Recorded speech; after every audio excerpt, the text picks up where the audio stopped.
Ciao a tutti, oggi andiamo a vedere come si svolgono le espressioni tra monomi.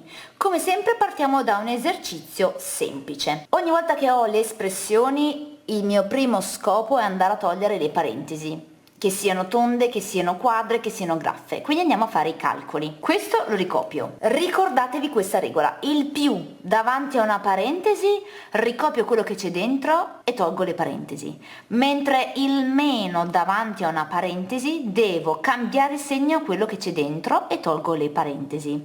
Quindi qua c'ho un più e quindi ricopio esattamente lui com'è, senza mettere più le parentesi. Qua invece ho il meno, quindi devo ricopiare lui ma cambiarlo di segno e quindi diventa più 9a alla terza. Allo stesso modo qui c'ho un meno, quindi ricopio lui togliendo le parentesi e cambiando di segno. Qui c'ho un più, quindi ricopio questo. Ora che abbiamo tolto le parentesi dobbiamo andare a sommare solo i monomi che sono simili tra di loro, quindi andiamo a evidenziare i monomi simili. La somma algebrica, abbiamo visto nel video precedente, si fa semplicemente andando a fare la somma algebrica tra i coefficienti numerici, quindi meno 1 perché 1 è sottinteso, più 9 fa più 8, più 8 meno 12 fa meno 4 e la parte letterale la ricopio. Poi più 2 meno 4 fa meno 2 e la parte letterale la ricopio. E questo è il risultato. Come sempre andiamo a vedere un esercizio un pochino più difficile. Non vi spaventate da questa espressione perché in realtà andando a svolgere passo a passo è molto facile. Prima di tutto ricordatevi che dobbiamo andare a risolvere i calcoli tra le parentesi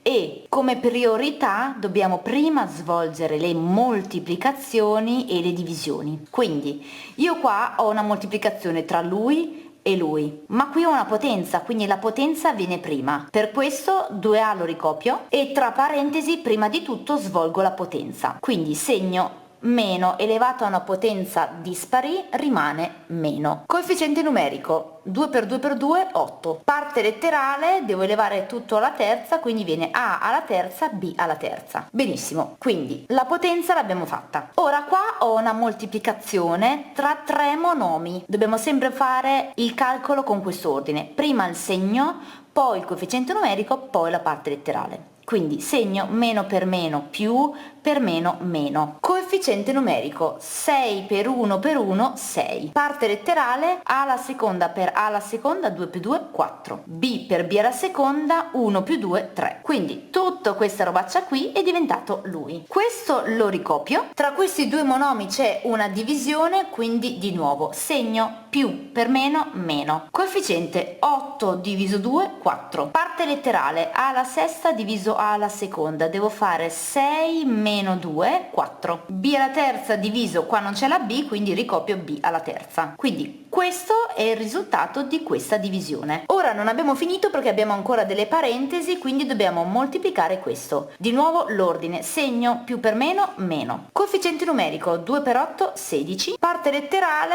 a per a alla terza fa a alla quarta e ricopio b alla terza. Tutti questi li ricopio. Mi rendo conto che hanno tutti la stessa parte letterale, cioè sono tutti e quattro monomi simili, quindi li posso sommare. Devo sommare i coefficienti. Meno 16 meno 6 fa meno 22. Meno 22, continuo con il segno meno, meno 4 fa meno 26, meno 26 più 5 fa meno 21 e la parte letterale la ricopio. Quindi ricordatevi che quando volete sommare potete usare il mio metodo. Io prima sommo tutti i coefficienti che hanno lo stesso segno tra di loro e poi sottraggo con gli altri. Quindi prima ho sommato meno 16 meno 6 meno 4, quello che veniva l'ho sottratto a 5. È il mio metodo perché così mi trovo meglio e faccio prima a fare i calcoli. Ecco qua gli esercizi di questa playlist. Parte la sfida.